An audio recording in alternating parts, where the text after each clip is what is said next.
Hola, continuando con el video tutorial, hoy vamos a ver la segunda parte de análisis físico-químico. Hemos quedado en la parte de dureza. La dureza es una propiedad muy importante del agua, pues esta tiene que ver directamente con actividades que el ser humano desarrolla diariamente, tanto a nivel industrial como a nivel domiciliario. Cuando un agua tiene elevada dureza, normalmente corta el jabón, que es un medio imprescindible para poder realizar la limpieza de nuestra ropa. Es un indicativo bastante casero el poder observar que un agua en contacto con el jabón, al no formar la espuma correspondiente, se dice que el agua es bastante dura.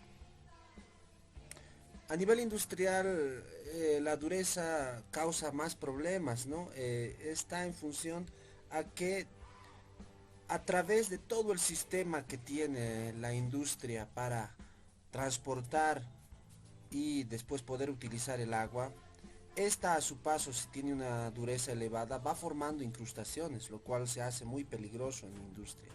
Es decir, sobre la plancha del caldero se ha de formar incrustaciones de carbonato de calcio, sulfato de calcio, carbonato de magnesio, y estos carbonatos y sulfatos producen primeramente una pérdida en la eficiencia de la transferencia de calor. Ahora, si estas incrustaciones, es decir, colmatación de sales precipitadas, cristalizadas, se diera en lugares en donde tenemos salida de vapor, por ejemplo, y terminan sobre saturando esa sección de la salida del vapor, podrían causar inclusive explosiones. Además de que puede ser incluso causa de lesiones muy pero muy graves para los que estén alrededor del caldero. Entonces, tenemos que darle un tratamiento al agua dura. Normalmente las empresas industriales utilizan agua potable en el caso de pequeñas empresas, y las grandes empresas normalmente lo que hacen es extraer agua de pozo, y esta agua de pozo luego es tratada interiormente en la planta, y con esa agua es que se produce todos los productos de la empresa. El procedimiento más importante para bajar la dureza se denomina ablandamiento, que es bajar la cantidad de sales que pueden contener calcio y magnesio.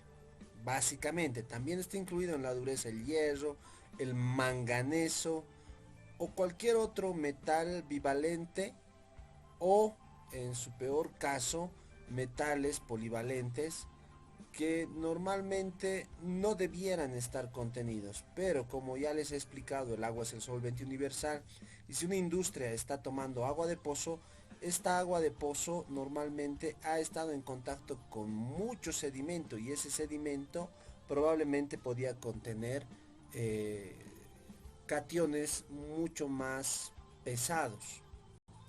Pero principalmente nosotros hacemos el análisis en laboratorio de la dureza, que ya nos da un valor muy aproximado al real de calcio y magnesio.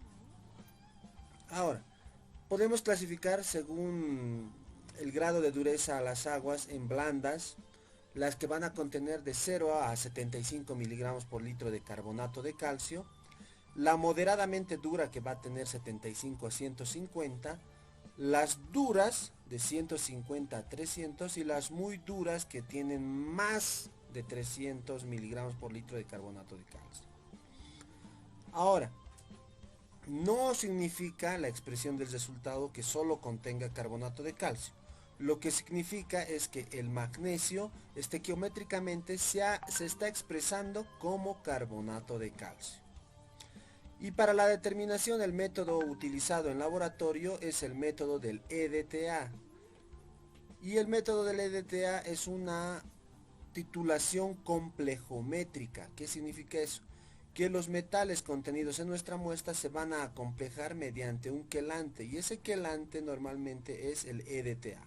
Ustedes ya han visto eso en química analítica y han podido observar seguramente algún laboratorio en el que el EDTA al contacto con los cationes calcio-magnesio produce una coloración muy parecida al vino.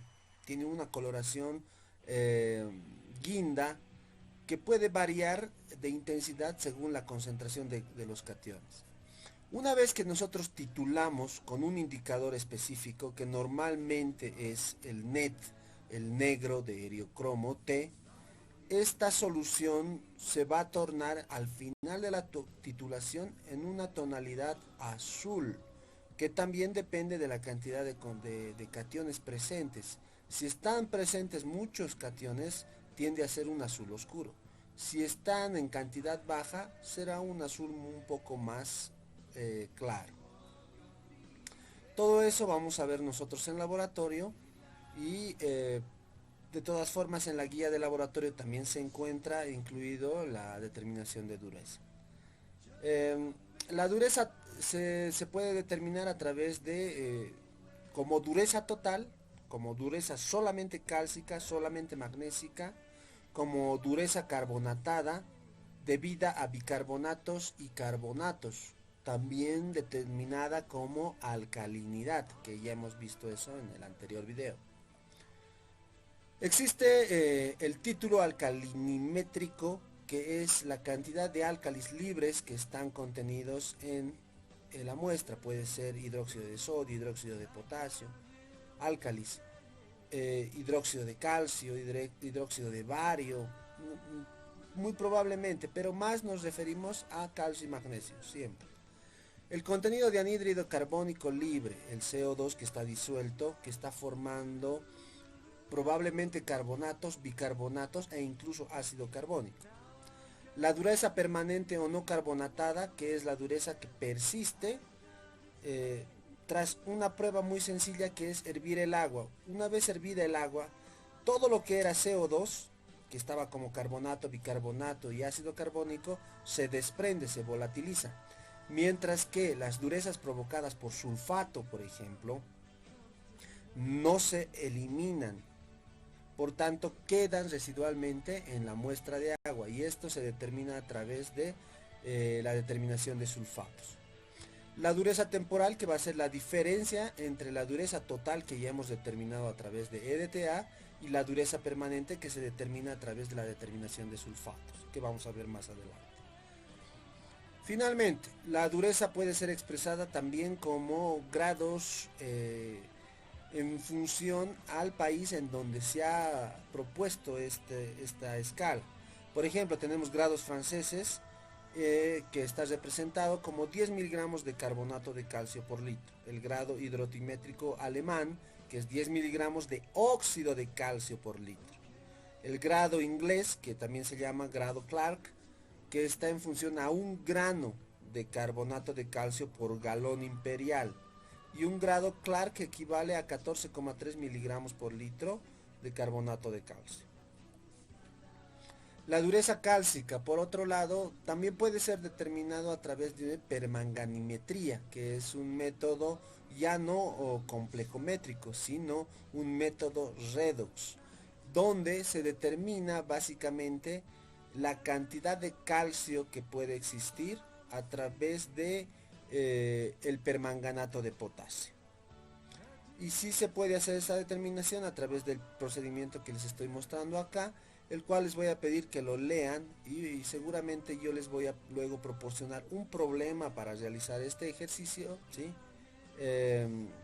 Si se divide entre 10, normalmente los carbonatos los miligramos de carbonato de calcio o los ppm de carbonato de calcio, se va a obtener grados franceses. Recuerden eso.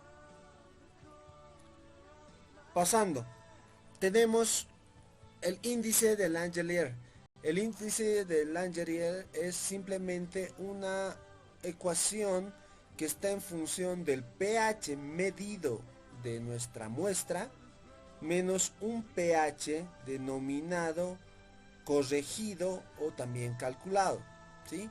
Entonces, el índice de Langelier IL en la ecuación es igual al pH real actual, el valor verdadero, se podría decir, de nuestra muestra menos el pH-S, o de saturación también conocido, el cual está constituido por la temperatura, por un factor de la dureza cálcica, por un factor AF que corresponde a la alcalinidad y 12,5 que es el factor correspondiente en promedio de forma general a los sólidos totales que pudieran estar disueltos en nuestra muestra. Este índice nos sirve para determinar qué tipo de agua tenemos. Si el IL es negativo, si te llega a dar un valor negativo porque el pH de saturación es mayor que el pH medido, será que el agua tiene característica corrosiva, es decir, que va a dañar a los recipientes metálicos en los cuales se pueda contener esta agua. De lo contrario, si el IL es muy positivo, es decir, tiene un valor muy grande, este tipo de agua se denomina incrustante, que significa que va a sembrar cristales alrededor de todo el trayecto en donde se desplace este tipo de agua. Lo ideal del índice de Langelier es que debería ser nulo, es decir, debería ser cero. Cuando el índice de Langelier es cero, significa que el agua está en equilibrio, por tanto, no se va a incrustar sales en las tuberías y equipo, y no va a existir la corrosividad de los metales que están siendo utilizados para el uso y transporte y almacenamiento del líquido. Los valores, ¿cómo se calculan? Nosotros tenemos la temperatura. Usamos esta tabla que pueden ver acá.